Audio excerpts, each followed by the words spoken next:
C'est une nouvelle journée de désobéissance civile qui commence donc au Soudan, peut-être aussi une nouvelle journée de violence.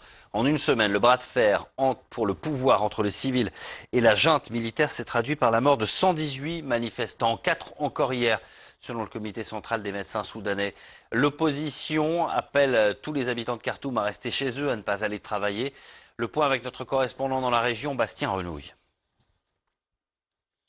Un mouvement de désobéissance civile qui doit continuer durant la journée et durant le reste de la semaine. Après une première journée réussie, ce sont les mots du syndicat des professionnels soudanais qui avait appelé à cette grève. Il s'est félicité de ce qui s'est passé ce dimanche à Khartoum et dans le reste du pays. Et il faut dire que le mouvement a été extrêmement suivi. Dans la capitale, la ville était complètement morte. Il n'y avait quasiment personne dans les rues. La très grande majorité des magasins étaient fermés. Seules quelques boutiques d'alimentation et quelques boulangeries demeuraient ouvertes, afin de permettre de nourrir la population et de lui permettre de continuer le mouvement. Le syndicat des professionnels soudanais qui a aussi appelé la population de Khartoum à rester dans les quartiers dans lesquels elle habite et de construire des barricades afin d'empêcher les forces de sécurité de passer. Et c'est ce qui a fortement déplu justement aux forces de sécurité, aux services de renseignement, à la police, au RSF, cette milice rattachée à l'armée, qui ne pouvait plus circuler comme bon lui semblait. Et c'est pour ça qu'elle a ouvert le feu sur certains manifestants. 4 personnes ont été tuées durant la journée d'hier. Vous le disiez, il y a eu aussi quelques blessés. Les militaires n'acceptent plus que les routes soient barricadées comme c'est le cas.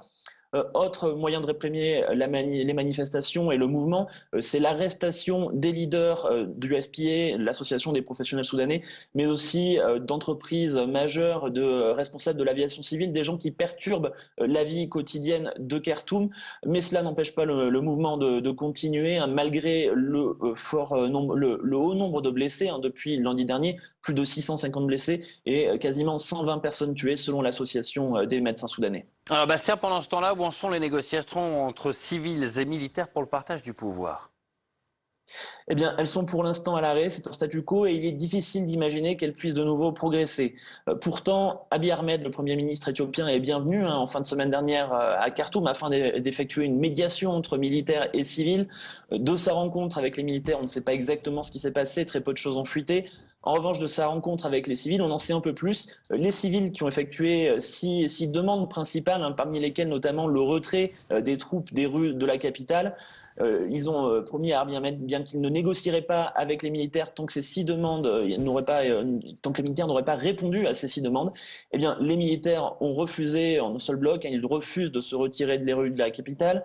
Abiy Ahmed qui a proposé donc une nouvelle solution pour la médiation, un conseil de transition qui serait composé à la fois de civils et de militaires. Là aussi, les civils ont de nouveau refusé, tout simplement car ils ne veulent plus négocier avec ces militaires. Ils ne veulent plus négocier avec les personnes qui ont réprimé les manifestations pacifiques, qui ont ouvert le feu sur les gens qui étaient sur le sit-in aux alentours du quartier général de l'armée et qui ne représentaient pas une menace directe pour eux. La seule issue pour les civils, c'est dorénavant la chute du Conseil militaire de transition. Et c'est pour cela qu'ils appellent à continuer le mouvement, de désobéissance civile, à continuer la grève générale jusqu'à ce que le Conseil militaire de transition soit obligé de partir.